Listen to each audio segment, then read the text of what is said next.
Hi friends! Welcome to my channel. Please don't forget to subscribe and share. And also, please don't forget to like. It will surely help our channel. Happy reading! Hi everyone! This is chapter 41 of My Wife, titled A Twist of Fate. Let's start reading. I'm back! Squeak. Balik na siya from the market. Where's Jinko?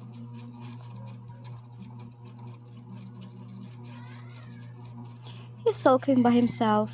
Tara naman to si auntie, puro kain lang. Di man lang nagluluto. Ang nagluluto si ano lang, diba? Liu Liang. Swoosh. Jinko? Ano ang problema ng maliit na monk na to? Problema ng kalbong to. Bakit galit yarn? I didn't get what I wanted, and Zhao was nowhere to be seen when I woke up. I'm gonna ignore her today. Ay, nagtampo ang pururot. Nagtampo lang pala ang bulilit. Are you upset? I'm not. It's just... What? That I missed you. Ay, na-miss lang pala ni Kalbo. Charit. Alright then, it's my fault today. I'm sorry. I'll take you out to buy some cakes later. Can you forgive me? Ay, forgive na yan. Cake na yan. Before mahal ang cake, diba? They can't afford it. Pero ngayon marami ng benta si Jiao. I'll forgive you if you give me a kiss. Kiss pa ang hiningi ng bulalet.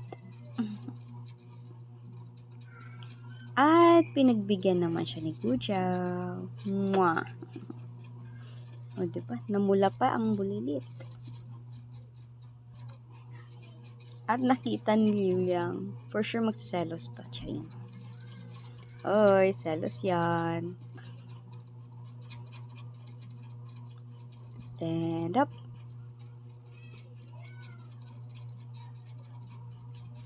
Tumapo, nahiya. Nahiya si Jinkong. I didn't mean it, and you took it seriously. O, diba? Nandito si Liu Liang. Mag-aaway na naman tong dalawang to, panigurado. Kita mo? Sabi ni, inis na naman yarn. You bad. Away na naman tong dalawang to.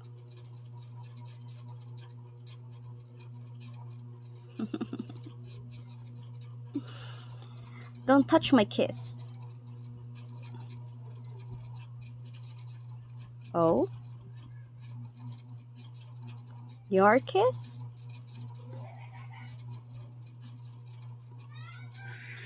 Joe gave it to me. You didn't get it. Pinagyabang niya pa. I don't need to touch it. When you're asleep, it will fly away by itself. By itself pang nasabi. It won't. I have planted it and it will sprout by tomorrow morning. It can never leave me now. Kalokohan niyo talaga. Just wait and see if you don't believe it. Nagyurian na naman ang dalawa. It's quite nice as it is now.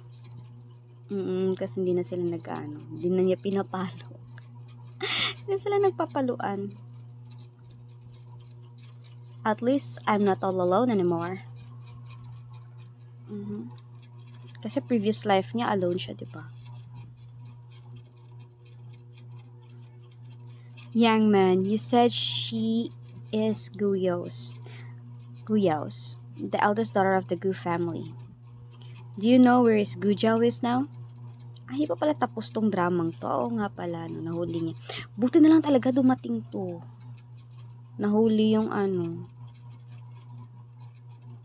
yung pinsan niya. I mean no harm. It's just that my master has urgent matters and wishes to see her. If not, can you at least describe what she looks like? It's to prevent imposters from deceiving us. Yun. Buti di kayo kinasuhan. It makes sense. Gu Urshan even pretended to be me before. Fine, I'll tell you. Let me find it first. Hanapin niya. Find? Here. Oo. Gumawa siya ng carving before, diba? Kamukhang-kamukha nga din naman. This is what Zhao looks like. This? Don't worry, amongst my family, only Zhao and I are the closest. This wooden carving looks exactly like her. Niwala ka, kasi totoo talaga. Kamukhang-kamukha niya, kuwang-kuha. Swoosh.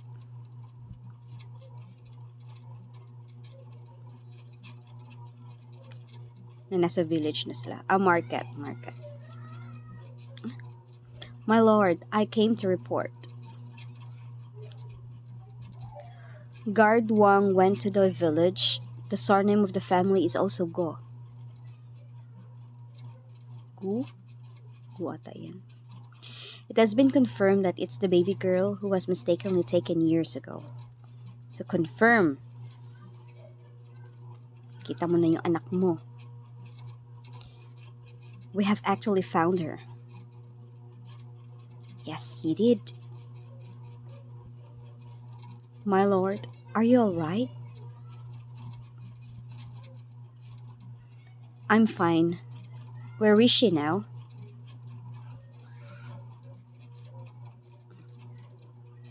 Nahanap na niya ngayon. Ano kayang magiging reaction niya pag nalaman niya? She's on her way. Guard Wang asked me to inform you in advance, and he will bring her here shortly. She has finally been found. Parang wala siya sa sarili niya. And there weren't many obstacles. Perhaps it is destined by fate that I should recognize her as my own again. Nakita mo naman na. Hindi mo lang na-recognize. I wonder whom the child will resemble more. Distracted. Kamukha niyo. Paras nga kayo ng hair eh. Whether she will look more like me or her mother.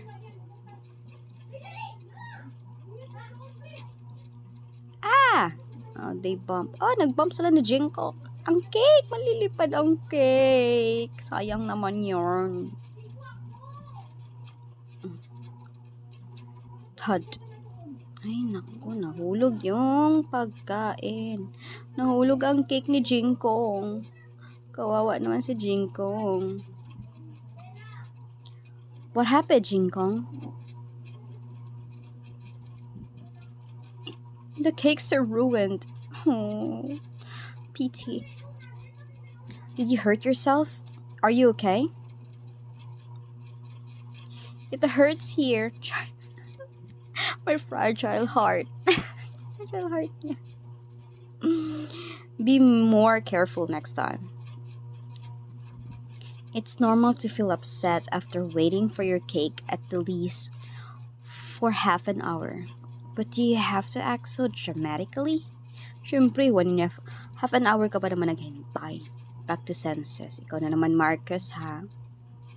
I was being careful. It wasn't my fault. He bumped into me. Oh, bata yan, Marcus. Raise head. Galit ka na naman. Why did I run into her again? Kasi kay Destiny, charit. Why did I run into this old guy again? Who allowed him to black the way? You took the kid outside. You shouldn't. So shouldn't you keep an eye on him? Ay, nabaliktad ang usapan. Di ka na lang talaga nag-sorry. Dapat nag-sorry ka na lang. I am a Marcus. There is no way I'm gonna apologize to a kid. Yeah, yan yung mali mo. Hindi ka marunong mag-sorry. I'm in a good mood today, so I'm going to let this slide. Take the money. It's enough to buy at least 100 boxes of cake. Talaga lang ha. Ginalit mo tuloy si Gujaw. Ano po pa naman yan? Yan kasi.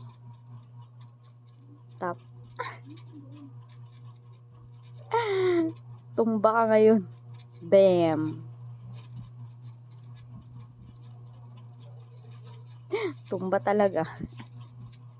Yun kasi, di marunong mag-sorry. Huwag masyadong mapagmataas, sir.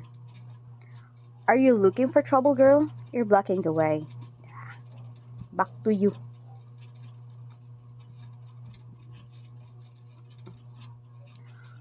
Guards captured that uncivilized wildling for me. County Magistrate, Mr. Lee.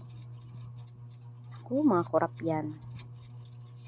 My lord, why are you here?